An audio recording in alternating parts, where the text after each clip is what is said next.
Apreciados participantes, bienvenidos a la unidad curricular Obligaciones 2. Les habla su tutora, abogada Carol Pérez.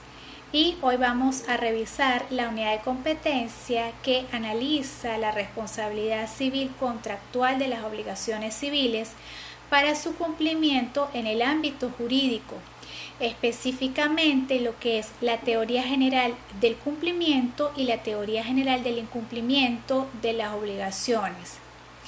El propio Código Civil nos orienta y nos dice que los contratos tienen fuerza de ley entre las partes. No pueden revocarse sino por mutuo consentimiento por las causas autorizadas por la ley. El artículo 1160 nos indica que deben ejecutarse de buena fe y obligan no solamente a cumplir lo expresado en ellos, sino todas las consecuencias que se derivan de los mismos contratos según la equidad, el uso o la ley.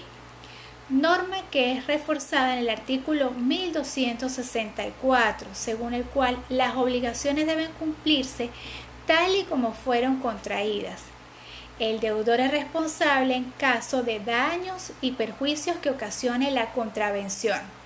Es decir, el cumplimiento es el efecto básico y fundamental de la obligación, independiente de cuál sea la fuente. Estamos hablando del contrato, pero puede ser cualquier otra. Por cumplimiento de una obligación entenderemos su ejecución, lo que constituye un deber jurídico para el deudor, a quien no le es potestativo cumplir o no cumplir, sino que siempre debe ejecutar la obligación contraída. Solo una vez que la cumpla se libera de sus obligaciones y se extingue la misma.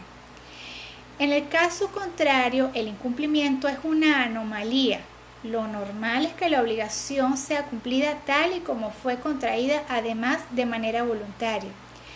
Sin embargo, el incumplimiento indica la inejecución de la misma, al no observar el deudor el comportamiento o conducta que ha prometido y que puede ser de forma total o parcial, permanente o temporal, y puede ser por hechos imputables a él o por causas extrañas, siendo estos los efectos principales que genera una obligación, con lo cual hacemos referencia a las teorías que les he mencionado anteriormente. En el caso del cumplimiento, el deudor debe procurar cumplir tal y como fue contraída la obligación, y no es válido que incite al acreedor a aceptar una cosa distinta, pues éste tiene el derecho de exigir el cumplimiento tal y como fue contraído. Igualmente no puede exigir una cosa distinta.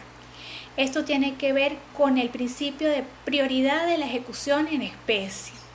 Sin embargo, este principio rige en el espacio comprendido entre el nacimiento de la obligación hasta el momento en que el deudor pueda válidamente cumplir. Si hay incumplimiento, el acreedor puede escoger entre exigir el cumplimiento tal y como fue contraído, es decir, en especie o por equivalencia, ya que a veces no es posible la ejecución en especie o forzosa y por eso debe acudirse a una ejecución por equivalente. El efecto primordial del cumplimiento es la extinción de la obligación. De allí que el deudor quede liberado absolutamente y desvinculado de la obligación asumida, extinguiéndose además el derecho al acreedor para exigir un cumplimiento forzoso.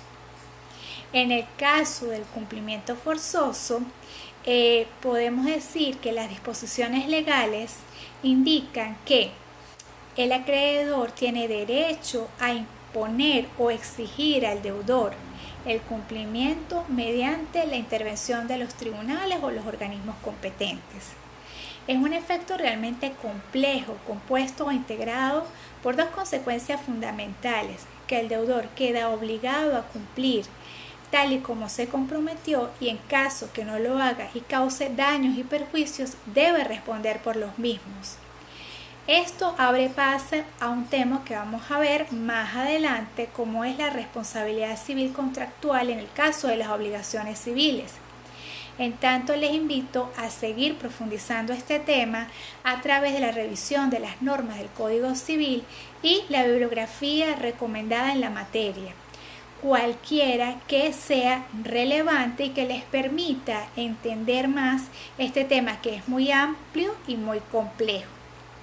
Igualmente, estén muy atentos al aula virtual y yo estaré pendiente de cualquier inquietud que tengan. Muchas gracias por su atención y nos vemos en una próxima oportunidad.